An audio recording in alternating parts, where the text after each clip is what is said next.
Buenos días. En esta presentación abordamos el problema de la detección automática de malware. Nuestro grupo está conformado por Nicolás Hugo Galindo, Daniel Felipe Soracipa Torres, Gabriel Correa Garzón y Guillermo Alberto Correa Cuellos, que no nos pudo acompañar en esta ocasión. El área de detección automática de malware es de gran relevancia actualmente, a nuestra gran dependencia hacia recursos digitales y la constante evolución de estos y las amenazas que presentan. Siguiente diapositiva, por favor. El malware moderno tiene poco que ver con el panorama del campo que se manejaba hace tan solo unos años y ha mostrado un incremento en vectores que va en los controles de seguridad tradicionales, usando de técnicas como polimorfismo de código, ejecución files que se ejecuta directamente en la memoria del dispositivo, o usando herramientas legítimas del sistema y vulnerabilidades del mismo, y canales de operación cifrados, todo esto con el único objetivo de evadir defensas y detección. La detección automática de malware siempre busca identificar software malicioso antes de que éste se ejecute y cause daño, a veces irreparable, al sistema que lo aloja, por lo que estos motores de detección inspeccionan de forma continua diferentes recursos de sistema, como lo son archivos, procesos o tráfico de red. Debido a la variedad de comportamientos y técnicas que utilizan estos programas, estos se estudian bajo dos grandes enfoques: el análisis estático y el análisis dinámico, con tal de automatizar la identificación de los mismos. Siguiente diapositiva, por favor. El análisis estático inspecciona archivos evaluando sus componentes y estructuras sin ser ejecutados. El método base para conseguir esto es la detección por firmas digitales tradicional, donde se calcula el hash del archivo y se contrasta con un vasto repositorio de amenazas conocidas, asumiendo la propiedad de resistencia de colisiones, resultando en un análisis de baja carga computacional y alta precisión. Esto es siempre y cuando la amenaza sea conocida y registrada en estas bases de datos. Para cualquier variante nueva o cualquier variación ligera, ya sea por un mínimo bit, tendrá la misma propiedad de los hash, tendrá uno completamente diferente y el malware no será detectado. Para verificar también que algún programa del sistema no haya sido atacado por malware y no haya sido modificado, se hace uso del checksumming, comparando su hash original o hash conocidos de fuentes confiables. Si los valores del checksum no coinciden, el archivo se considera sospechoso. Los desarrolladores de malware, sin embargo, conocen estas técnicas. Combaten mediante malware polimórfico, que alteran su forma binaria mediante rutinas de cifrado simétrico, alterando asimismo su hash y firma digital, dificultando su comparación con malware conocida.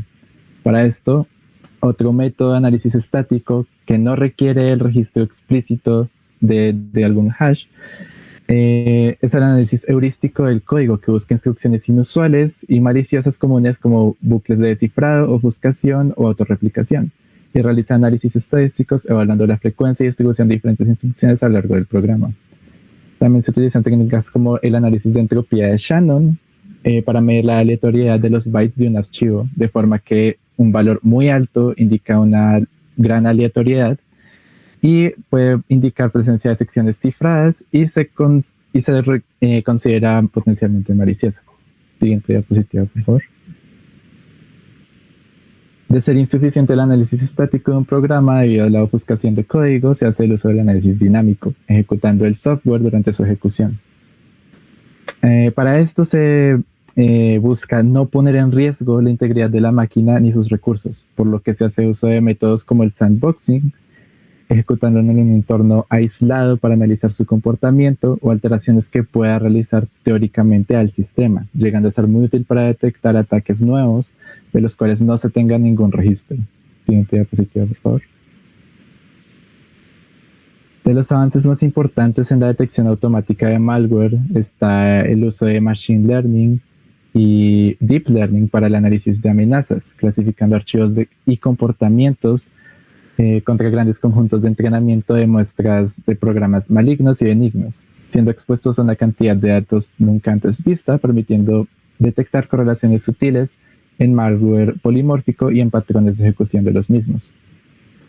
El análisis automático de malware es un campo bastante amplio y que está en constante evolución. Y para explorar cómo este se ha desarrollado, le voy a dar la palabra a mis compañeros a continuación. Listo, entonces ahora vamos a seguir con el segundo bloque, que es la detección de malware y la integración con IA.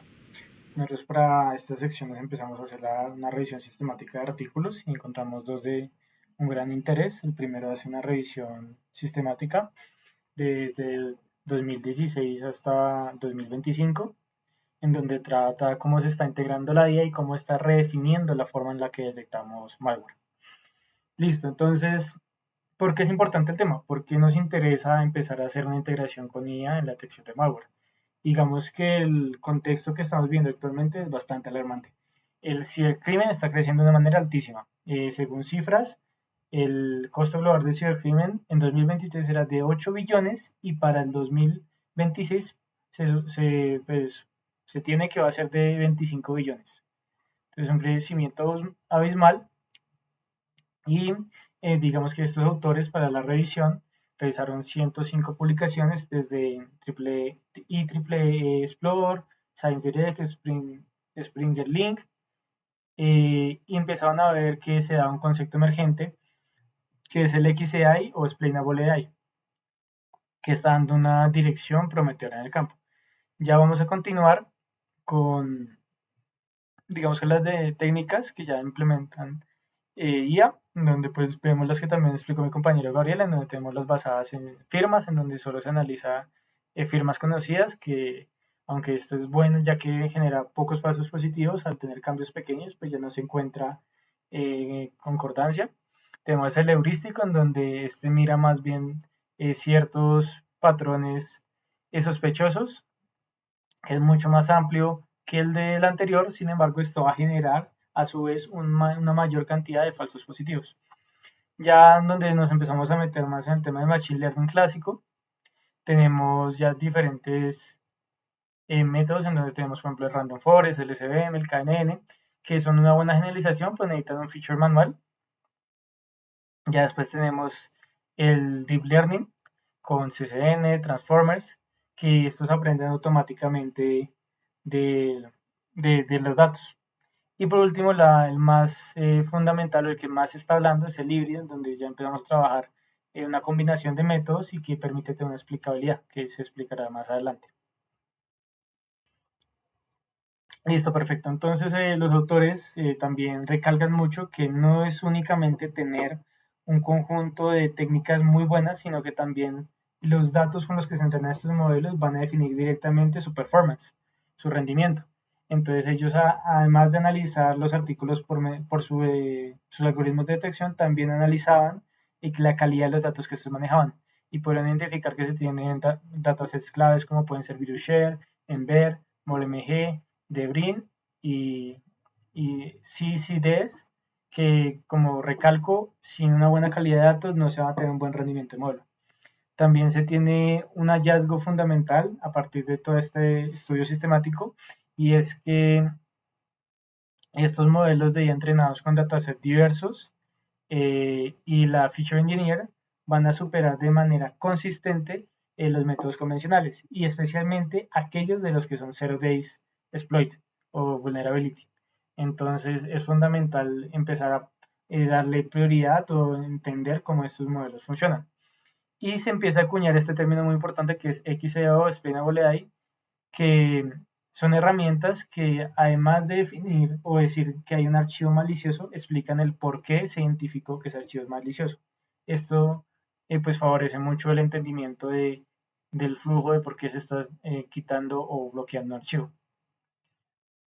Entonces, ya analizando el flujo de proceso para el entrenamiento, pues se tienen estos datasets bastante variados y eh, de diferentes entidades, y digamos que para este flow que tenemos acá es sobre el segundo artículo que nos trabajamos, que es una técnica novedosa que es detección por visualización. Entonces aquí vamos a ver el flujo de trabajo de esta detección, en donde tenemos primero una recolección de malware, tanto malware como software benigno, para entender el modelo. Después nosotros cogemos este binario y vamos a generar una escala de grises, una matriz, y esta imagen va a pasar por una extracción de features con un CNN automático y se va a clasificar.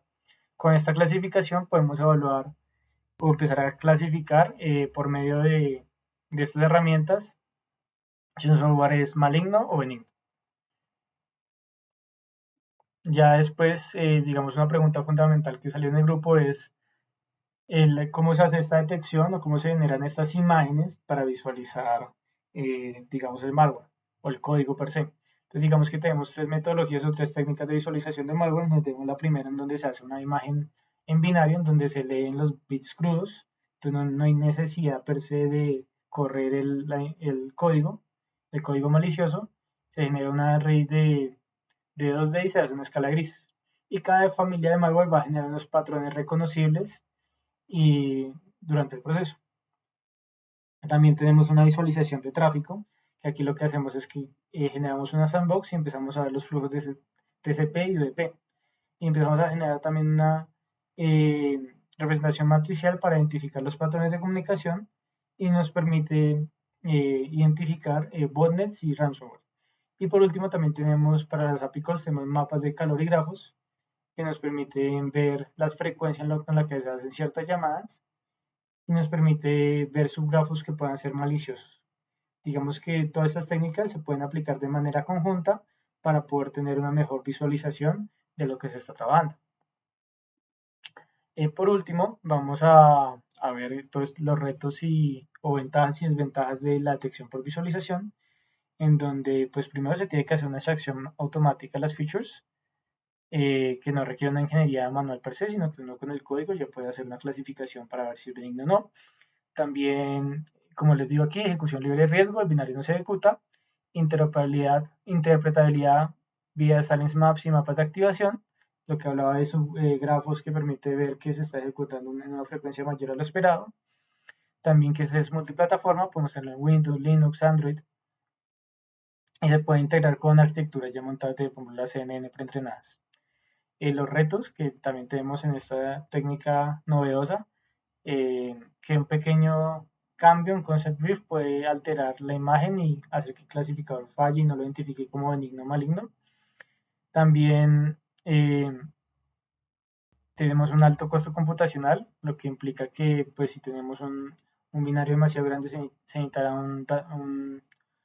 una cantidad de procesamiento bastante alto. También se tienen que ataques pequeños o adversariales pueden generar perturbaciones pequeñas que perjudican al modelo, y que este método no reemplaza métodos tradicionales o otros que puedan ser útiles también para la identificación de malware. Sigue mi compañero Daniel. Listo, ahora vamos a hablar acerca del análisis dinámico en sistemas de escritorio. Hemos de conocer que el malware se puede analizar y detectar, bueno, se puede detectar analizando el código sin ejecutarlo, lo que es conocido como análisis estático, pero ahorita vamos a hablar del análisis dinámico y cómo se compara con este análisis estático. Ya que el análisis estático es algo que los atacantes suelen conocer, que se trabaja y por eso diseñan malware que se ve completamente inocente hasta que no se corre. Entonces, el análisis dinámico es el que trata ese problema y en lugar de leer el código simplemente dejan que el código del programa se ejecute en un entorno controlado y así se mira qué ocurre mientras se está ejecutando. Entonces ahora vamos a ver cómo se aplica esto en Windows y en Linux, que son los dos sistemas operativos de escritorio más relevantes en entornos corporativos o de infraestructura crítica. Siguiente. Bueno, entonces, ¿por qué que vamos a comparar? Porque el análisis estático no siempre es suficiente.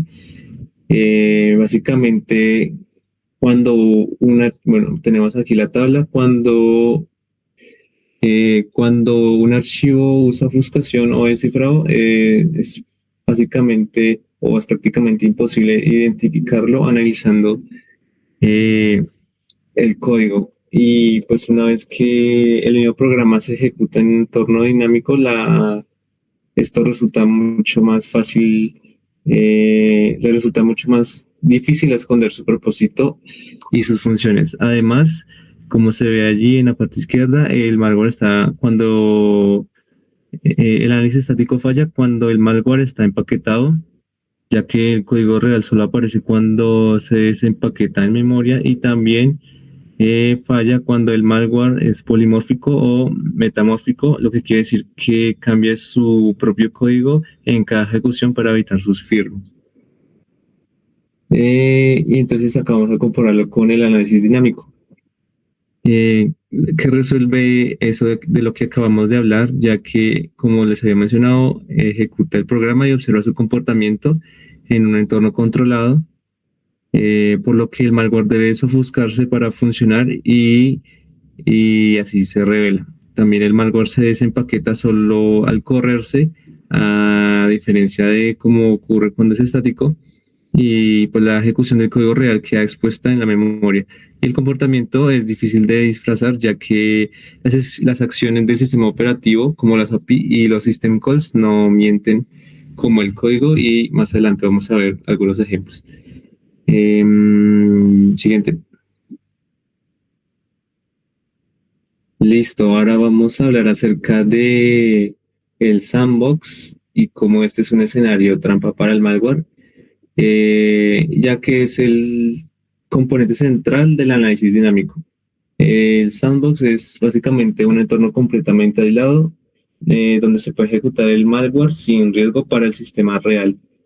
Y como vemos en la parte derecha, tenemos algunas herramientas como Cuco Sandbox y AnyRun, que son las más usadas. Cuco Sandbox, que es open source, y Sandbox, que es interactivo en la nube. Y básicamente estos simulan la ejecución del archivo y capturan los logs de la actividad en tiempo real, mientras el malware corre, y se monitorean las llamadas al sistema operativo, el tráfico de red, como se puede ver en la parte izquierda, y podemos listar qué se observa durante la ejecución en estos sandbox. Además del tráfico de red, las conexiones externas, las modificaciones de archivos y los registros, por ejemplo, en Windows, o la inyección de procesos y creación de subprocesos.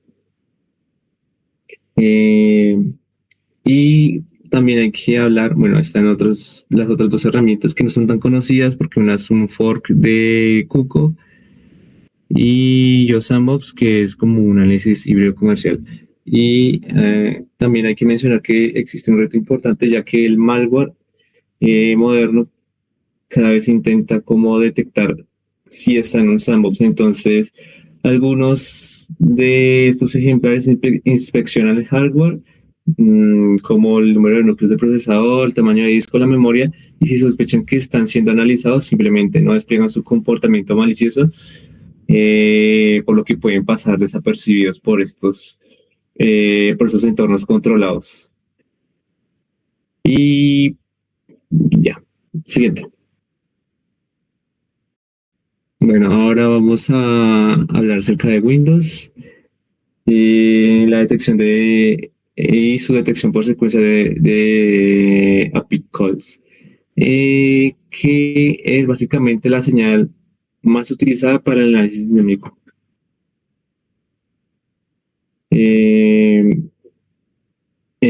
Con sus funciones de sistema operativo, como que son las API calls. Todo el programa bueno o malicioso, para hacer algo en Windows, debe solicitárselo al sistema operativo a través de estas funciones. Y el ransomware tiene una secuencia muy característica. Primero se enumeran los archivos, luego los abre, llama a las funciones de cifrado, los reescribe cifrados, y finalmente contacta a un servidor externo para entregar o recibir la llave de cifrado. Esa secuencia de comportamiento es su firma, aunque el código fuente esté completamente ofuscado. Y según investigaciones recientes, muestran resultados alentadores, por decirlo de alguna forma, ya que en un sistema basado en monitoreo dinámico de API calls, la integración de 3 modelos de Machine Learning, LSTM para patrones temporales, XGBox para robusta estructural y SVM para clasificación, lograron una precisión de 99.82% de detección de ransomware, con detección de amenazas 0 day del 96.3%. y esto con un consumo menor de CPU, menor al 3.1%, pues lo que nos dice que es viable en entorno real. Siguiente. Listo, ahora vamos a hablar de Linux y cuando se habla de malware en sistemas de escritorio, casi siempre se habla de Windows, porque que acapara la mayoría del uso y de la atención, pero el panorama está cambiando y se estima que hasta el 90% de los entornos de computación en la nube sobre Linux operan, el 90% de los entornos de computación en la nube operan sobre Linux y pues los actores están migrando las familias de malware hacia estos entornos. Como ya lo vemos en los datos que se presentan, las alertas basadas en cloud aumentaron un 388% durante 2024. Y en Linux, los ejecutables, para mencionar el pipeline de detección de Linux, los ejecutables usan un formato ELF equivalente a un punto .exe de Windows. El enfoque de detección dinámica consiste en ejecutar este binario en un entorno aislado y registrar en tiempo real los opcodes, las instrucciones de bajo nivel que el procesador va ejecutando, y luego esa secuencia de instrucciones es la firma de comportamiento del programa.